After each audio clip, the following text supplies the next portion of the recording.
Snow drifted down in fine, weightless flakes, catching the pale light like sifted flowers spilling from an unseen hand. The 9:15 train had come and gone, leaving behind a white veil of steam that curled and vanished into the hard winter air. On the platform bench sat Clara Bennett, her long brown hair coiled into a loose braid, the tail of it dusted in frost. Beside her, a leather travel bag rested like a tired animal. On her lap lay a sealed letter, its red wax stamp pressed deep, its edges worn from being turned in her hands again and again. Around her, boots moved through the snow with a muffled crunch of men and women heading home, voices rising and falling in brief bursts. Clara's eyes searched each coat, each hat brim, but no familiar figure appeared from the thinning crowd. The platform emptied until only the sound of the locomotive's last sigh remained, fading into the timbered hills. Whispers reached her before the truth did. "Frank Dillard ain't comin'." Someone's voice, not loud but not kind either. She kept her eyes on the letter, her gloves tightening against the paper. Another voice joined, sharper, tinged with satisfaction. Martha Griggs from the general store. "Ran off with some saloon girl in Dodge. Folks saw him get on the eastbound last night." Clara did not lift her head, though she could feel Martha's gaze like the tip of a pin on her skin. There was the faintest sound of boots shifting in place, of a sigh meant to be heard, before Martha's tones softened in a way that still cut deep. Shame, after coming all this way. She could have stood then, walked away, but she felt rooted to the bench, her boots heavy with more than snow. The letter on her lap seemed almost a hum with mockery, his words promising a life together, a warm hearth, the end of loneliness. Words that had carried her across states only to leave her here. A curiosity on a platform dusted white. A shadow fell across her lap.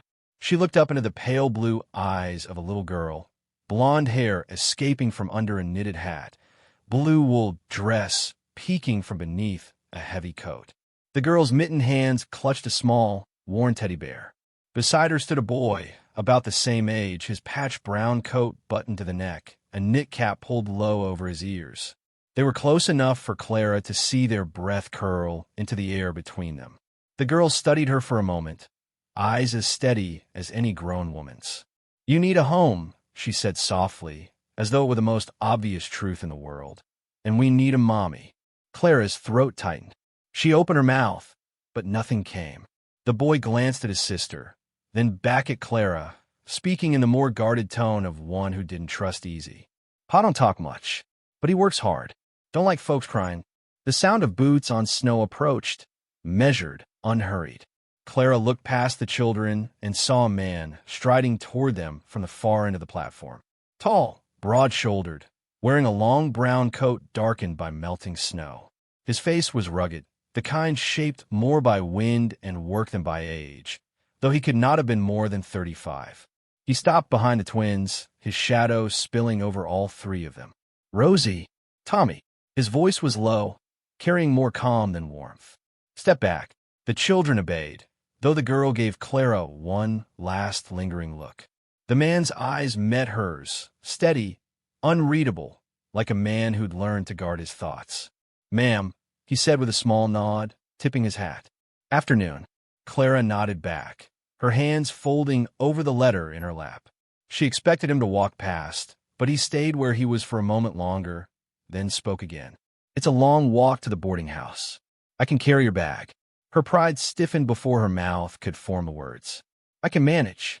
He didn't press her, just nodded once more and started toward the street, his coat brushing the snow from the edge of the platform. The twins followed him, glancing back at her as they went, Rosie's gaze lingering longer than Tommy's. Clara rose, the weight of her bag biting into her shoulder, and stepped down into the street.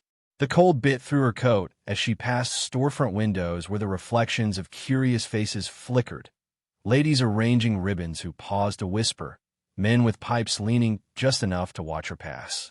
The McKenna man, she didn't know his name yet, was already a block ahead, his children skipping to match his stride. By the time she reached the boarding house, the street was quiet again. The woman at the desk, kind in the brisk way of those accustomed to transients, led her up a narrow flight of stairs to a room smelling faintly of coal smoke and old pine. Clara set her bag on the bed, the boards creaking under its weight. She moved to the window, pressing her fingers to the cold glass. Outside, the McKenna wagon rattled past, the twins in back beneath a wool blanket. Rosie waved openly. Tommy gave a half-wave, pretending to adjust his hat. Clara's hand lifted slightly from the sill, almost waving back before she let it fall. The letter still lay in her coat pocket, its presence like a stone pressing against her side. The train was long gone, and with it, the man she'd come to meet.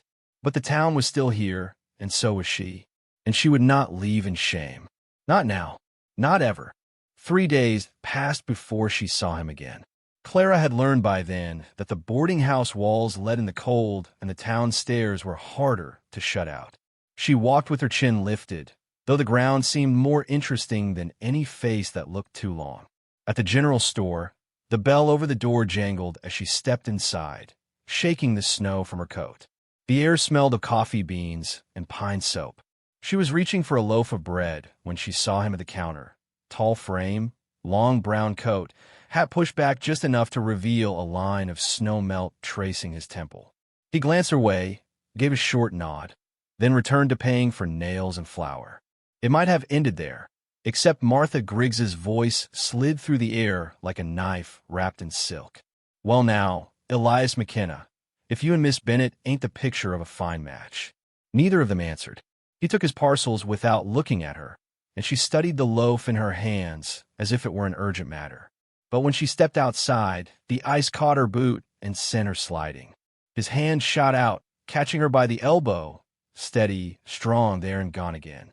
No words, just the brief, bracing warmth of his grip before he moved on. That night, the wind howled like a caged thing. Clara's window rattled in its frame, snow piling against the porch. Morning light revealed the boards swept clean, neat arcs cut by a shovel. No footprints except a set of broad boot marks leading away toward the road. Later that week, Rosie appeared at her door, cheeks pink from the cold, carrying a small basket of eggs. "Pa said we had extra," she explained, though Clara suspected the truth was softer and less practical. They sat together as Clara mended the hem of Rosie's dress, the little girl chattering about her ma, how she laughed when the rain came, how her hair smelled of sagebrush in summer. Clara listened, her needles slipping in and out of the fabric like the beat of a quiet heart. By midwinter, the talk in town had shifted from curiosity to presumption. Sheriff Parsons spoke to Elias outside the feed store, low-voiced, warning that too much time left things unsettled. Martha hinted that the twins were already too attached, her eyes sharpening like she'd caught a scandal mid-bloom. Elias didn't speak of it, but Clara could see it in the way his shoulders carried more weight, in the rare but lingering looks he gave her when he thought she wasn't watching. One bitter night, the saloon doors banged open and Frank Dillard stumbled in, smelling of whiskey and bad intentions. His voice was loud enough to carry down the street, claiming she still belonged to him because she'd come for him. Clara didn't see the exchange, but word spread quick. Elias had stepped between them. No fists thrown, just a voice like iron saying Frank had best ride on. Frank left before dawn, the cold chasing him out of town. It was early morning when the twins arrived at Clara's door, breath puffing in urgent clouds. Rosie's mitten tugged at her coat. "Pa's barn roof's given way," she said. "Snow's too heavy." Clara didn't think twice. She wrapped her shawl tight and followed them to the ranch, boots breaking the untouched drifts. The wind was a knife against her cheeks, snow blinding in sudden gusts. She saw him before she heard him, Elias on the barn roof, hammer in hand, the whole structure groaning under the weight of ice and snow. Without waiting, she waded to the woodpile, hauling boards through the knee-deep white. His eyes caught hers then, surprise flickering into something warmer, deeper. They worked without words, the cold biting at their fingers, breath clouding the air between them. The storm roared overhead, but inside the barn, where they braced the beams together, there was only the creak of wood and the thud of nails driven home. When the last brace was set, they stood side by side, snow clinging to their lashes. Neither spoke, but something passed between them, as solid and certain as the beams overhead. A silent promise neither dared name. Days later, the sun broke the frost's hold. Clara stood on the McKenna porch, watching the twins chase each other across the yard, their laughter spilling into the warming air. Elias came out with 2 tin cups of coffee, one offered to her. Their fingers brushed, and for the first time, she didn't look away.